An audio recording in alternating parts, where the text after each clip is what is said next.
Hi everyone! The book that I chose for the book study for Reading 560 is Critical Literacy, Critical Teaching, Tools for Preparing Responsive Teachers. The authors of this text are Cheryl Dozier, Peter Johnston, and Rebecca Rogers. In their research, they created a literacy lab where teachers and students could reciprocate learning. It was a master's degree program capstone for a literacy program similar to ours. It was grounded in action research, and they had their methods rooted in responsive teaching. They wanted to describe and document an approach for teaching literacy teachers. This happened over a 5-year research span, and it was basically just a response to calls for research surrounding literacy teaching development. The book is organized into 3 parts. Part 1 is covered in chapters 1 through 3, and it presents the motivation and logic for the study. Part 2 is where the researchers dig in and they interpret some tools and processes for us. They actually split Part 2 into 2 different sections that interchange within the study, and that's tools that are presented. Those are in chapters 4, 7, 10, and 13. And then teacher instructional experiences and their case study findings are presented in 5, 6, 8, 9, 11, 12, and 14. So majority of the book takes part in section 2. The last section is just evaluation and summary of the results. They describe it as pulling together the threads of their research. So the author's approach for their research, I said before that it was rooted in like a responsive teaching and action research. So they emphasize the use of inquiry-based case study methods in research and in teaching. So basically they're saying students, teachers, and researchers all learn from questioning their methods. So at all levels is what you see in bullet number 2, I use all levels. When you see that, that just means that students, teachers, and researchers involved in the study benefited from that. And I think that's one of the more unique things about this study is that they do include all parties involved as learners, not just the students themselves. They emphasize language as a tool for learning at all levels. And they also take consideration for the context and the consequences. So any factors or variables throughout the study they would consider during their interpretation, and they present those to us, making their study pretty valid in my opinion.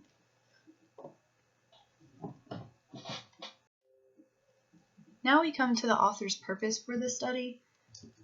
Changing histories is one of the sections that they outlined. At the bottom, I have a quote. "It is not enough for us to have instructional goals that address teaching skills. We must consciously address the relationships, dispositions, and values involved. We would be seriously remiss, for example, to address the skills of teaching literacy without the values of social justice." Here, I think that the authors are just saying teaching skill is not enough. I know in all the research I've done for the Reading Specialist program, I've definitely come across research that says there's close ties between socioeconomic status and literacy achievement. One piece of research that I did come across that I want to share with you guys is Joy Resmovitz. In 2012, she said that children whose families were on welfare heard 616 words per hour, while children from wealthier families heard 2,153 words per hour.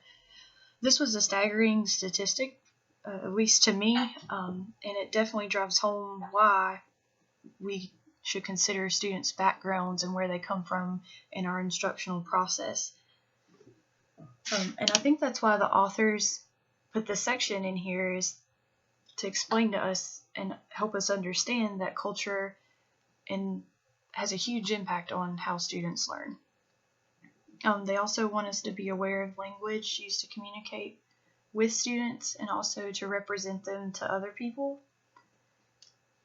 The teachers in this study were actually pulled out of their comfort zone, and most of them were white, middle-class women, in a rural district more than likely, and they were placed in an urban school zone. So they had to take everything that they knew, schooled literacy, anything that they were taught about literacy and the practices, and apply it to fit this new program that they were submerged in. The one-size-fits-all curriculum could not work for them here. They had to problem solve and collaborate to come up with solutions for their students.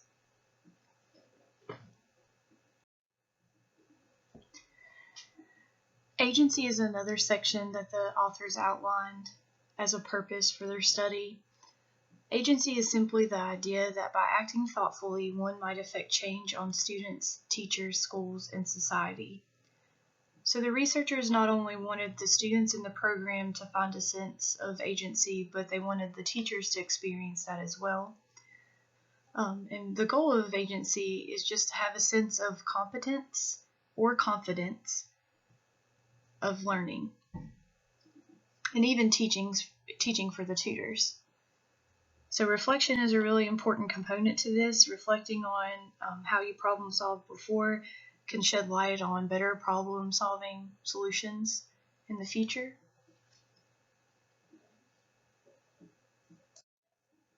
Acceleration is the next section outlined. Acceleration values error and self-correction because of its importance to learning. So these errors and mistakes that are made are actually stepping stones to progress and learning. The goal is to produce teachers who can accelerate the literacy achievement of students, especially those who struggle, and they must actively theorize about their teaching and their children's learning to reach this goal. The quote that's down in the right-hand corner best explains acceleration, I think. Behold the turtle, he makes progress only when he sticks his neck out. So unless there's any attempt or effort put forward, no progress can be had. So any progress, even if it's a mistake, at least you learn from that mistake and you move on to something more progressive, I think is their point here. So teaching for acceleration and agency. Really quick, to summarize agency again, it's acting thoughtfully to affect change and taking control of own learning process, whether it's decision making, the actual process, planning. Acceleration is constantly forming and solving problems to learn in a way that builds positive identity or a positive learning identity. So the tips that the authors share with us is sensitive observation. So basically taking everything that you've learned about literacy, the practices, and marrying them with the reaction the child has within the environment. So becoming a kid watcher, noticing what's going on, and kind of taking the theories that you already know and trying something new. The next one is meeting them at their zone of proximal development. So just respecting where they come from, where they are in their learning, and trying to meet them there. Planning and cross-checking is the last one on the slide. Basically just planning instruction so student is in control of the learning process. And cross-checking just means making sure with the student that what you are perceiving is actually true and not just an assumption. A few more tips that they share with us is valuing error, self-correction, and learner control. So this touches back on acceleration and agency, of course, and how those can be stepping stones to progress and actually mastering a task versus a mistake being a failure. Risk, difficulty, and control. So the risk should be really minimal for the student so that they will take the risk and put their neck out to do the task. Difficulty should be right at their ability level. They should be able to do it while still challenging them. And they should have control. There should be no one-way street with this type of teaching. It should come from the student with you giving feedback. So the last one here is making literacy active. So it basically just says require viewing text as places for discussion, argument, and challenge, as well as for enjoyment and information, maybe even pleasure. I think the way that they do this is by incorporating critical literacy. Sometimes in our classrooms, I feel like we share author's purpose or what we're trying to get out of the story to make it active, but they, in their research, talk about critical literacy. And so critical literacy, over to the right, is defined by the authors. For us, critical literacy involves understanding the ways in which language and literacy are used to accomplish social ends. Becoming critically literate means developing a sense that literacy is for taking social action and awareness of how people use literacy for their own ends, and a sense of agency with respect to one's own literacy. The researchers came to some concerns when implementing critical literacy or trying to marry critical literacy and acceleration in their instructional efforts that they required their teachers to implement. Some of the concerns were the time that they had available, when to teach what, and how much time should be spent on accelerating reading achievement versus talking about social issues and tying those to literacy. How much time should be spent on those? Number 2, belief that social justice has no impact on literacy and learning. Some educators and definitely students sometimes think, that's way out in left field when really they do have some commonalities that can be shared. A lot of teachers, especially when they're out of their comfort zone, have difficulty communicating on topics of social justice or why our society is the way it is, especially with minorities. So a lot of that energy can be lost when communicating those topics because, they're not excited about it or it's difficult for them. The researchers did find some compatibility with this, noticing any of the surprises or errors, perspectives that were brought to the table.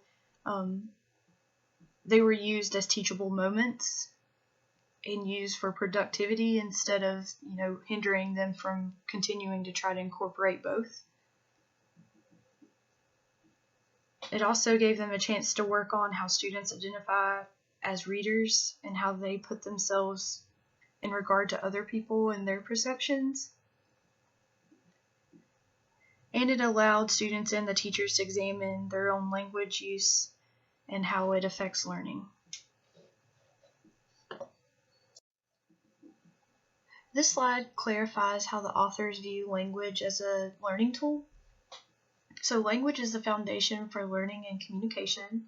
Language constructs understanding of the social world. Teachers should be conscious of how language empowers or hinders learning. And language actually is social action, and its meaning will depend on the context.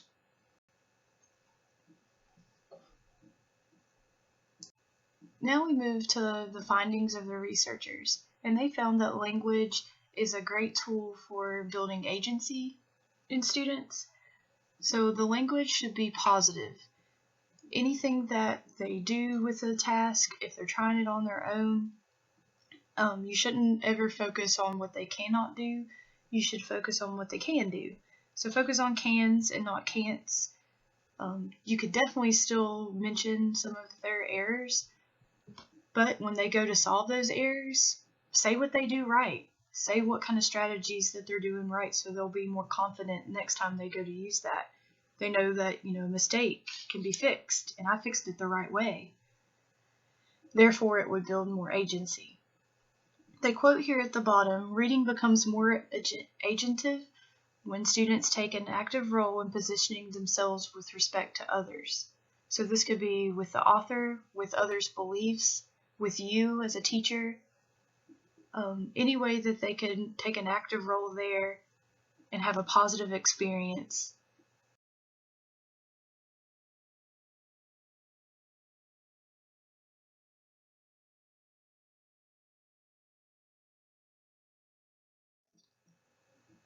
Earlier in the presentation, I shared that teachers should have a goal of being a thoughtful communicator. The teachers of this study got to reflect on their dialogue with students because their sessions were videotaped and then transcribed so that they could look at those, analyze those, even collaborate with other teachers to see what they thought about their communication and the language that they used with their students. Some tips that they give us is that the question should not dominate the student's response.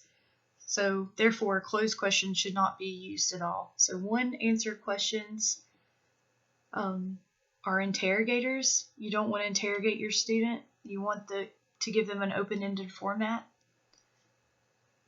The conversations and interactions should be the meat of your instructional time. So any interaction that you have to praise them, to fix things that don't look just right, those become the meat of your instructor, not you up telling them how to do something, but them actually experiencing it with your feedback. And that way they're leading their own learning. Following the student's lead was another finding of their research. Basically, children should be allowed to form their own problems and solve them in a safe environment. And this means just the educator not reprimanding them for mistakes or errors, but helping them come up with solutions and praising them when they find strategies that do work. Also, it ensures that students work within their zone of proximal development. A lot of times when educators plan things, there's the question of how do I meet that child where they are? With this strategy and following their lead, there is no guessing. You're right there where the zone of proximal development ends and where challenge begins. So there's no guessing here, and that's comforting, I think, for a lot of teachers. After the researchers collected all their data from research, they came up with some general tools that could be shared throughout disciplines and even age range. They describe them as conceptual leverage for transforming experience into current and future practice. So these are tools that they found prominent that they wanted to share with other educators and researchers to use in their studies.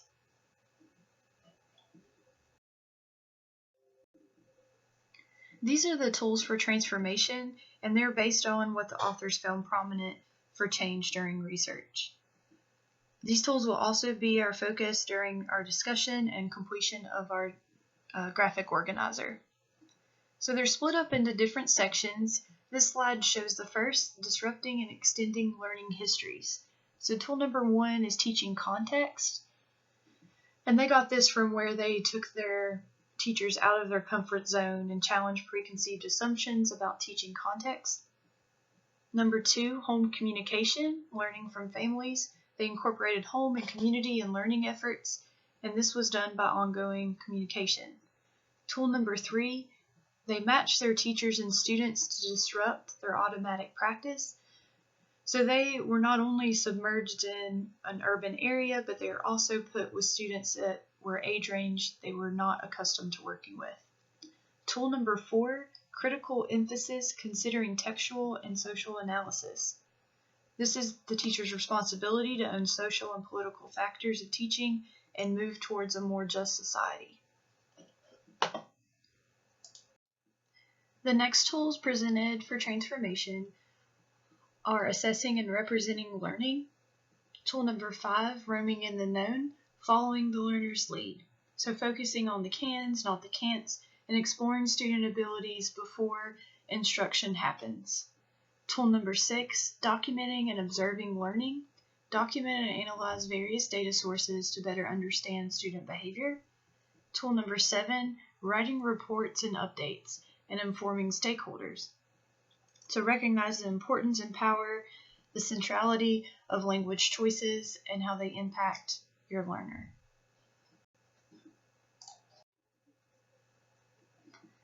The next section of tools is building learning communities. Tool number 8, instructional conversations, developing a community of learners. Collaboration with other teachers to sustain teacher learning and build foundation for learning community. Responding to books and articles is tool number 9, and this is where they connect theory and practice. So reaction to other professional perceptions and holding constructive and reflective conversations. So basically colleague collaboration there. Tool number 10, celebrate learning, connecting teachers, students, and families. Celebrate daily successes and inviting the community to be a part of those learnings. Tool number 11, reflective essay and synthesizing learning. So reflect on internalized learning during teaching and reflect always to be progressive and not to get stuck in the same old teaching tasks. Our last section of tools is developing reflective teaching. Tool number 12, documenting teaching, helps plan intentional instruction. Tool number 13, reflective journals, writing to understand teaching. So focus questions for reflection and critique of own work. Tool number 14, observation conferences, extending practice. Colleague sharing enhances learning and provides opportunity to analyze teaching practices. Tool number 15 was videotape lessons, conferring with colleagues. So self-analysis via video allowed opportunity to gain constructive feedback. And then analyzing the transcripts, examining the exact language choices and interaction patterns helps spur a cognitive effort to use alternative interactions. Now for our collaboration and discussion about the book. Like I said earlier, the tools are going to be what we kind of interact with as our class. So for our small group in this class, we are going to create a collaborative graphic organizer to share how we interpreted the tools presented by the authors. An instruction sheet will be posted to the discussion board for further clarification, and I've included it on the next slide. So here's the directions for the book study. Step 1, you've already kind of watched the video, so here it is again, just rewatching the video if you need to. I have that the tools are listed on page 34 through 35. So step 2, graphic organizer prompts. So you'll create a discussion response answering the following questions. So for the first paragraph, you'll just say which tool you selected. For the next paragraph, you'll just say what prominent information the author shared about the tool. So what were the results presented by the authors that you found? The next paragraph is insights. Why did this tool appeal to you? Why did it stick out to you? Why was it interesting? And then the last paragraph will be how did you use this tool in action research? And if you didn't have a chance to use it in action research, how could you or would you use this tool in the future if you planned on doing more action research in your class? So each one of these paragraphs, and like paragraph 1, column 1, does not have to be a whole paragraph. Just simply put what tool you selected. You won't be required to add these to our graphic organizer. Just submit the discussion post, and I'll copy and paste our answers over into one graphic organizer that I'll reshare at the end. This way we'll have all of our answers in one central location. And I'll post a discussion as well as an example of how I used a tool, what results I had, the insights that I found, and the implications that I used.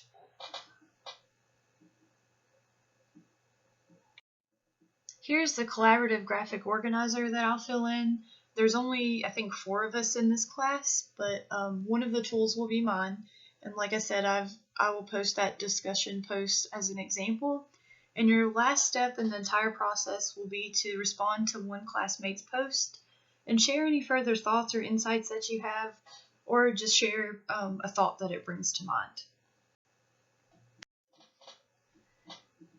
So just to reiterate what I just said in 3 main bullet points, I posted my discussion response as an example. Once everyone is posted, I will create that collaborative graphic organizer for everyone to see, and I'll repost that. And then your last step will be just to respond to at least one classmate's discussion post about the tool that they selected. The tool chart pages are 34 through 35. And the authors just break down each of the tools that I had shared on 2 pages for you guys to refer to. And that's all I have. I'm looking forward to our discussion about this book and any of the implications that you guys envision or have used already.